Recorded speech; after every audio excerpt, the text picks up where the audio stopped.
여러분 사람은 누구나가 다 여러분 죽습니다. 히브리서 9장 27절에서도 사람이 한번 죽는 것은 정해져 있고 그 후에는 심판이 있다라고 말씀하고 있습니다. 인류 역사 이래로 무덤에 갇혔다가 여러분 다시 살아나온 사람은 한 사람도 없습니다. 공자나 이 석가나 이 모두가 다 여러분 무덤에 들어가서 한 줌의 흙이 되어 역사에서 사라졌습니다. 그러나 우리 주님은 그 죽음의 권세를 깨뜨리시고 부활하셨습니다. 사흘 전에 십자가에 매달려 죽으셨다가 주일 아침에 다시 살아났습니다. 그렇기 때문에 사랑하는 여러분, 오늘 이 아침에 우리에게 전해진 주님의 그 부활의 소식을 마음껏 찬양하는 저와 여러분 되시기를 축복합니다. 우리 앞뒤 여러분 좌우 분들에게 축복의 인사를 나누십시다. 우리 주님이 부활하셨습니다. 주님의 부활을 만나시기를 바랍니다. 여러분, 그 부활의 주님이 여러분의 삶 가운데 중심이 되어 그 주인공이 되어주시기를 축복합니다. 여러분, 이 세상에는 약 한 3천여 개의 종교가 여러분 존재한다고 그럽니다. 그러나 이 3천여 개가 넘는 이 종교에는 부활의 신앙은 없습니다. 부활이라고 하는 것은 그 많은 종교들 가운데 오직 기독교에만 있습니다. 왜냐하면 우리 주님께서 부활을 하셨기 때문입니다. 그렇기 때문에 우리는 우리가 믿는 기독교만이 참된 구원의 종교라고 자신 있게 말할 수가 있습니다. 요즘에 많은 사람들, 특히나 여러분 이 지성인들 가운데 종교다원주의라고 하는 것을 이야기를 합니다. 그들은 기독교만이 참된 구원의 진리라 이렇게 주장하는 것을 아주 못마땅하게 여깁니다. 그래서 이런 기독교를 향해서 오만하다, 고집스럽다, 독선적이다, 배타적이다 이런 말을 하면서 갖가지의 언어 폭력으로 공격을 합니다. 그리고 그들은 말합니다. 세계 60억 인구가 3천여 개의 종교를 가지고 있는데 각각의 종교마다 진리가 있고 신이 있고 구원이 있다. 그러므로 우리는 서로 포용하고 상호 존중해야 한다. 여러분 이야기합니다. 아주 그럴듯한 이야기입니다. 또한 그렇게 주장하는 사람을 세상에서는 굉장히 높게 평가를 합니다. 이러한 생각들이 심지어는 교회의 지도자들을 양성하는 신학교 교수들 가운데도 적지 않다라고 하는 것이 문제입니다. 모든 종교에는 진리가 있다, 구원이 있다. 여러분, 그러나 결코 그렇지 않습니다. 진리는 오직 예수 그리스도이십니다. 그리고 예수 그리스도를 통해서만 우리가 구원을 받을 수가 있습니다. 사랑하는 여러분, 구원이라고 하는 것이 무엇입니까? 전 인류가 소원하는 구원이라고 하는 것이 무엇이냐라고 하는 거예요. 그것은 다른 게 아니라 바로 죽음에서 우리를 건지는 것입니다. 죽음의 손에서 우리를 구원하는 것입니다. 그렇다면 우리를 죽음에서 구원할 구원자라고 한다면 바로 이 죽음을 정복하고 살아나신 분이어야 한다는 겁니다. 그분이 바로 예수 그리스도밖에는 없습니다. 예수 그리스도만이 죽음 가운데서 부활하여 능력으로 하나님의 아들로 인정이 되셨습니다. 그렇기 때문에 우리는 죽음을 이기고 우리를 죽음에서 건져내신 예수 그리스도만이 우리의 유일한 구세주이심을 믿습니다. 이 예수 그리스도를 소개하고 전파하는 기독교만이 참 진리요 참 구원의 길임을 확실히 믿습니다. 그렇기 때문에 여러분 다른 종교에는 진리가 있고 구원이 있다. 여러분 이런 종교다원주의를 우리는 단연코 거부하는 것입니다. 기독교는 부활의 종교입니다. 생명의 종교입니다. 예수님이 만일 여러분 부활하지 않았다라고 한다면 이 땅에 기독교는 존재하지도 않았습니다. 고린도전서 15장 14절과 17절의 말씀을 우리 같이 한번 읽어볼까요? 그리스도께서 만일 다시 살아나지 못하셨으면 우리가 전파하는 것도 헛것이요 또 너희 믿음도 헛것이며 그리스도께서 다시 살아나신 일이 없으면 너희의 믿음도 헛되고 너희가 여전히 죄 가운데 있을 것이요. 예수님이 다시 살아나는 일이 없다면, 예수님의 부활이 없다면 기독교는 더 이상 이 땅에 존재할 가치도 없고 의미도 없다라고 하는 겁니다. 우리가 예수님의 부활을 믿고 그래서 장차 우리도 부활의 영광을 바라보기 위해서는 먼저 우리는 하나님의 말씀을 주목해 보아야 합니다. 왜냐하면 하나님의 말씀에는 예수님의 부활을 처음 목격하고 증언하고 있는 사람들의 기록이 있기 때문에 그렇습니다. 오늘 우리가 읽은 이 본문만 보아도 놀라운 사실이 있어요. 예수님이 죽으셔서 장사 지낸 지 사흘째 되는 날 이른 아침에 무덤 앞에서 일어난 사건이 기록이 되어져 있습니다. 그런데 여기에 등장하는 인물들 가운데 예수님의 부활을 기대한 사람은 단 한 명도 없었습니다. 평소에 예수님은 내가 죽은 지 사흘 만에 다시 살아날 것이다 라고 제자들에게 여러 번 수차례 말씀을 하셨어요. 마태복음 16장 21절의 말씀을 우리 같이 한번 볼까요? 이때로부터 예수 그리스도께서 자기가 예루살렘에 올라가 장로들과 대제사장들과 서기관들에게 많은 고난을 받고 죽임을 당하고 제3일에 살아나야 할 것을 제자들에게 비로소 나타냈으니 많은 고난을 받고 죽임을 당하고 3일 만에 살아나야 할 것을 제자들에게 말씀하셨다라고 하는 겁니다. 그러니까 고린도전서 15장 3절과 4절의 말씀에도 보면 내가 받은 것을 먼저 너희에게 전하노니 이는 성경대로 그리스도께서 우리 죄를 위하여 죽으시고 장사 지냄 받으셨다가 성경대로 사흘 만에 다시 살아나셨다라고 하는 겁니다. 여러분, 예수님이 살아나신 것은 어느 날 갑자기 여러분 뚝딱 만들어진 사건이 아니라 성경에서 수차례 말씀을 하셨다라고 하는 거예요. 그러함에도 불구하고 정작 그 말씀을 기억하고 사흘째 되는 날 아침에 무덤 앞에서 서성거리는 제자들조차도 한 사람도 없었다라고 하는 겁니다. 그렇기 때문에 오늘 본문에는 예수님의 부활을 전혀 기대하지 않았고 믿지도 않았던 사람들, 나중에는 이를 알고서도 믿으려고 하지 않았던 사람들만 등장을 합니다. 오늘 본문 11절의 말씀에 보면 부활의 주님을 만났던 막달라 마리아가 슬픔에 잠겨 눈물을 흘리고 있는 제자들을 찾아가서 예수님이 살아나셨다라고 외칩니다. 그러함에도 불구하고 그들은 막달라 마리아의 말을 믿지 않았다라고 이야기합니다. 그리고 13절의 말씀에 보면 엠마오로 가는 두 제자들이 예수님을 만나고는 예루살렘으로 허겁지겁 달려가서 예수님이 부활하셨다라고 외쳤음에도 불구하고 그 말을 들은 다른 제자들도 역시 믿지 않았다라고 기록을 하고 있습니다. 나중에 예수님께서 두려움과 공포에 질려 있는 제자들에게 나타나셔서 먼저 책망을 하십니다. 예수님의 부활의 소식을 믿지 않았던 저들의 믿음이 없는 것과 마음이 완악한 것을 꾸짖었다라고 말씀합니다. 성경은 자기들도 처음에는 여러분 어때요? 믿을 수가 없었다라고 하는 사실을 정직하게 기록을 하고 있습니다. 그렇기 때문에 성경에 이런저런 여러 정황들을 주목해 본다라고 하면 예수님의 부활이 절대로 거짓말일 수가 없다라고 하는 사실을 분명하게 확인하고 있다는 거예요.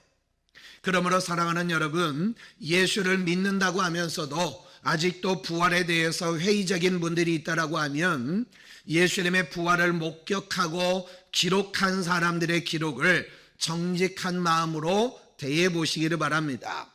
이것은 우리로 하여금 믿도록 설득하려고 기록해 놓은 것이 아닙니다.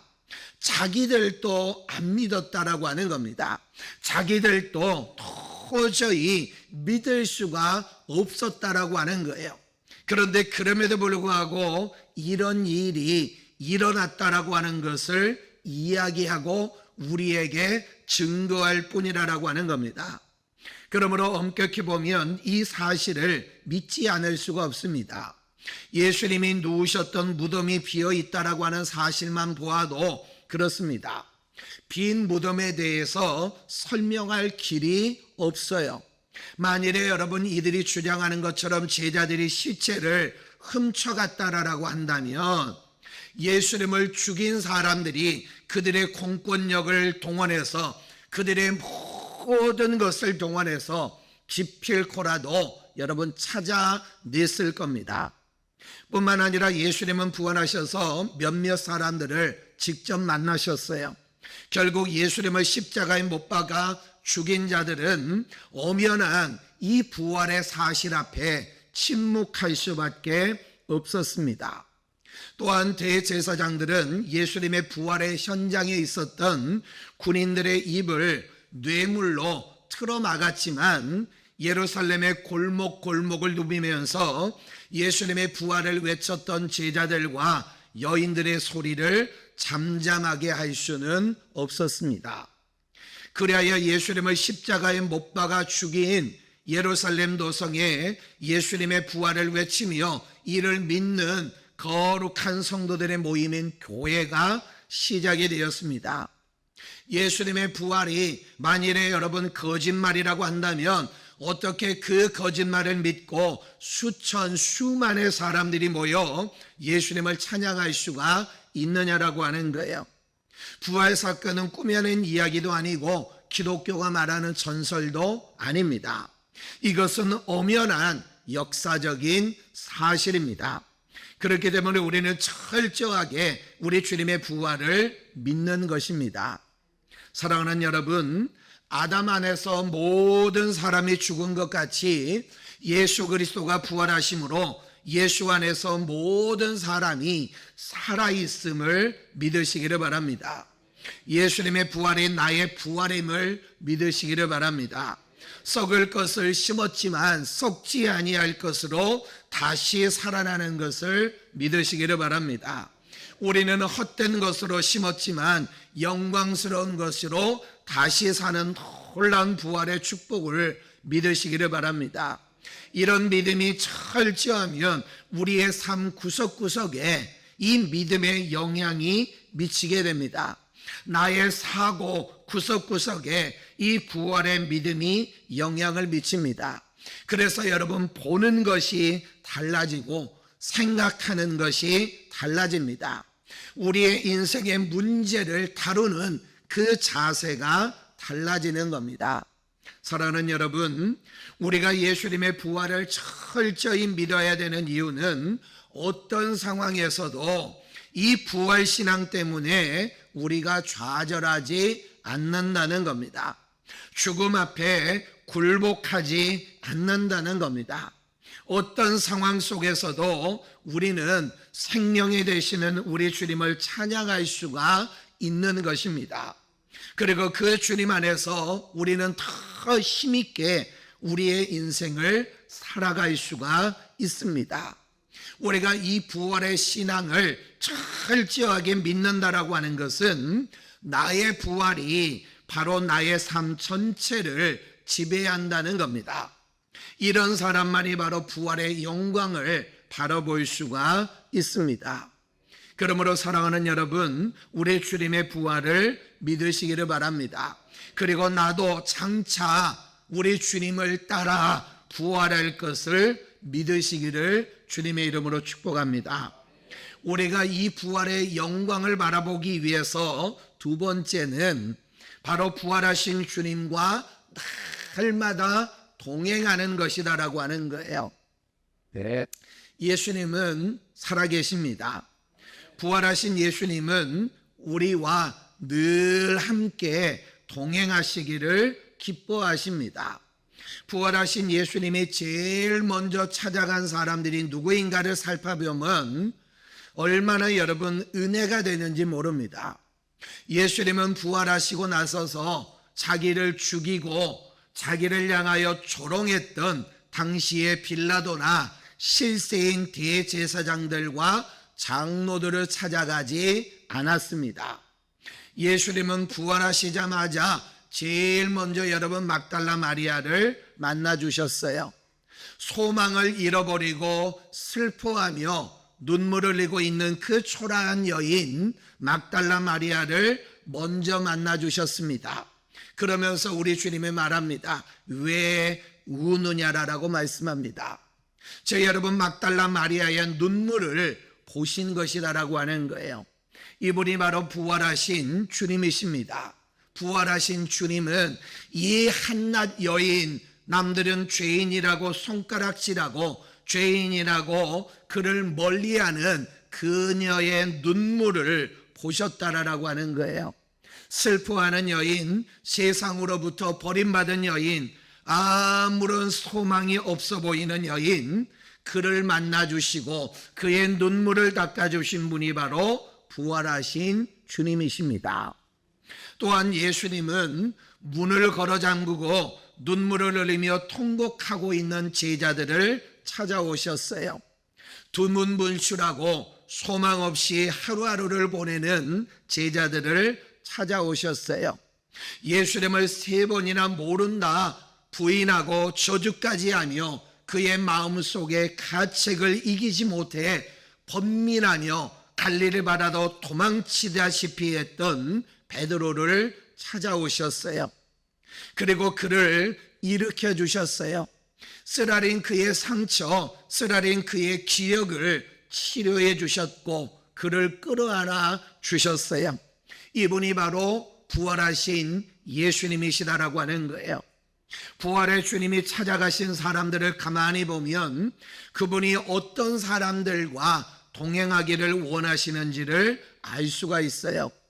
우리들 대부분은 세상을 살아가는 조건이 다양하지만 인간의 실존의 밑바닥을 여러분 들여보면 사실은 다 대동소이합니다. 우리도 막달라 마리아처럼 눈물이 있는 사람들이에요. 인생의 좌절을 맛본 사람들이에요. 인생의 무거운 시련 앞에 고통하는 사람들이에요. 내 힘으로 일어설 힘이 없어 주저앉아 있을 때가 많은 사람들이에요. 우리도 제자들처럼 실패한 사람들입니다. 어떤 면에서는 믿었던 것이 다 날아가 버린 허물을 느끼는 사람들이에요. 그런데 여러분 기억하시기를 바랍니다. 이럴 때 바로 부활의 주님은 찾아오십니다. 우리가 약할 때 주님은 찾아오십니다. 우리가 실패하여 주저앉아 있을 때 우리 주님은 곁에 와 계신다는 거예요. 이분이 바로 부활의 주님이시다라고 하는 겁니다. 물론 여러분 예수님이 부활한 직후에는 예수님을 만나고 동행하는 것이 쉬웠어요. 우리의 눈에 보이는 몸으로 찾아오셨기 때문이에요.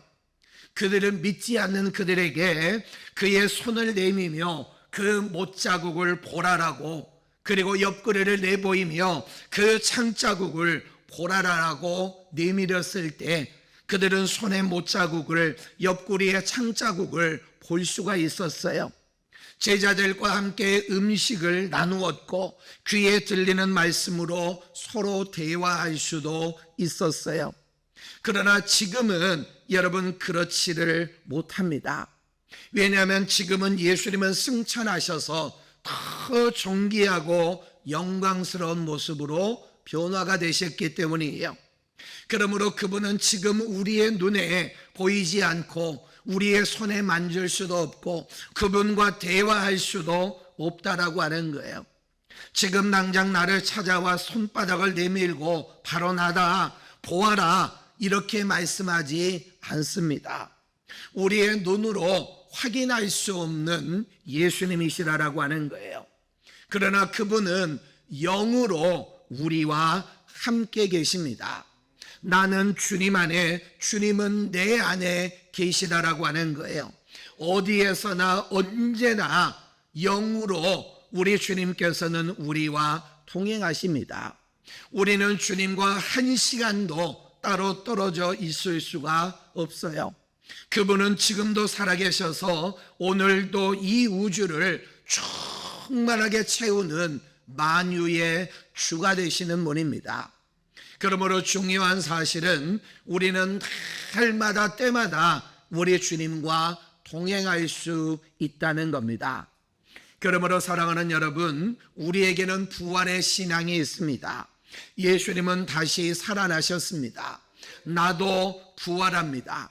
그뿐만이 아니라 영원한 천국에 들어가 주님과 영원히 살게 될 것을 믿습니다.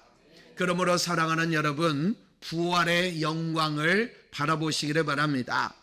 여러분, 현대인들의 비극이 무엇인지 아닙니까? 하나님과 상관이 없이 사는 삶에 너무 익숙해져 있다는 거예요. 하나님과 상관이 없이 자신의 신분을 만드는데 너무 익숙해져 있다는 겁니다. 우리가 힘들어하는 이유는 자신의 신앙과 생활이 전혀 관계가 없기 때문이라고 하는 거예요. 우리가 교회에 와서 말씀을 들을 때는 기쁨이 있고 감사가 있어요. 그러나 그 기쁨과 감사가 실제 내 삶과 연관이 되어지지를 못한다라고 하는 겁니다. 현실로 돌아가면 여전히 해결해야 될 문제가 있고 먹고 살아갈 걱정이 있고 돌봐야 될 가족이 그냥 그대로 있다라고 하는 거예요. 주님이 죽음에서 부활하셨음을 믿지 못하기 때문도 아닙니다. 문제는 살아계신 주님과 지금 나와는 아무런 상관이 없기에 괴로운 것이라고 하는 거예요. 이제 우리의 삶은 부활의 신앙으로 이어지는 모습으로 변화가 되어야 합니다. 그래야 우리가 장차 부활의 영광을 바라보게 될 걸로 믿습니다. 어느 교회 목사님이 신앙생활을 아주 열심히 하는 집사님 댁에 신방을 갔어요. 마침 예수를 믿지 않는 남편이 집에 있었습니다. 꼼짝없이 붙들려 함께 예배를 드렸어요. 예수를 믿지 않는 남편이니까 목사님은 예배 후에 그 남편을 전도할 마음으로 대화를 시작을 합니다. 이제 교회를 나오시죠. 이제 예수를 믿으세요. 그 남편이 목사님에게 묻습니다. 교회 나가면 예수 믿고 천국에 가나요? 물론이죠. 교회 나와 예수 믿으면 천국에 갈 수가 있습니다. 그랬더니 그 남편이 이렇게 하더라는 겁니다. 그럼 전 절대로 교회에 나갈 수가 없습니다. 목사님이 묻습니다. 왜요? 그러자 그 남편이 이야기하더라는 거예요. 여기서도 저 인간하고 살기 싫은데 천국에서까지 같이 살아야 합니까? 그러더라는 거예요. 사랑하는 여러분, 예수님을 다른 사람들에게 어떻게 전하고 계십니까? 여러분은 예수 믿고 영원히 사는 진리를 아시는데 여러분의 믿지 않는 가족, 친구, 이웃들에게 어떻게 보이십니까? 부활과 영생을 믿는 우리는 여러분 다른 사람들에게 기쁨을 전할 수 있어야 합니다. 나를 통해서 저들에게 부활의 영광을 보여주어야 한다는 거예요. 저 사람이 믿는 예수를 나도 믿고 싶다. 저 사람이 가는 천국에 나도 가고 싶다라고 하는 생각이 들어야 하지 않겠습니까? 그것이 바로 부활의 영광을 바라보면서 살아가는 사람들의 참된 모습일 겁니다. 사랑하는 여러분, 이 부활절의 아침에 저는 여러분들에게 권면하고 싶습니다. 그 부활의 예수님을 만나기를 축복합니다. 그 부활의 예수님이 여러분과 동행하고 계심을 믿으시기를 바랍니다. 이 부활의 신앙만 우리에게 있다라고 한다면 우리는 세상에서 결코 실패하고 좌절하고 낭망하지 않습니다. 우리는 얼마든지 다시 일어설 수 있는 용기가 있고 힘이 저와 여러분들에게 있다라고 하는 겁니다. 예수님이 십자가에 못 박아 죽었을 때는 모든 것이 끝이라고 생각했습니다. 제자들도 마찬가지였습니다. 끝이라고 생각을 했습니다. 우리에게는 아무런 소망이 없다. 우리에게는 아무런 희망이 없다라고 그들은 생각을 했습니다. 사람들도 우리가 승리했다, 우리가 이겼다라고 생각을 했습니다. 그러나 우리 주님은 다시 부활하셨습니다. 세상에서 아무리 여러분 우리를 향하여 실패자라고 이야기하고 세상은 우리를 향하여 여러분 손가락질을 한다 하더라도 우리 주님이 부활했던 이 놀라운 신앙을 우리가 갖는다라고 하면 우리는 결코 이 땅에서 실패하거나 좌절하지 않습니다. 우리 주님이 그러셨던 것처럼 우리도 승리할 줄로 믿습니다. 이 부활의 은혜가 저와 여러분의 삶을 가득 채우시기를 주님의 이름으로 축복합니다.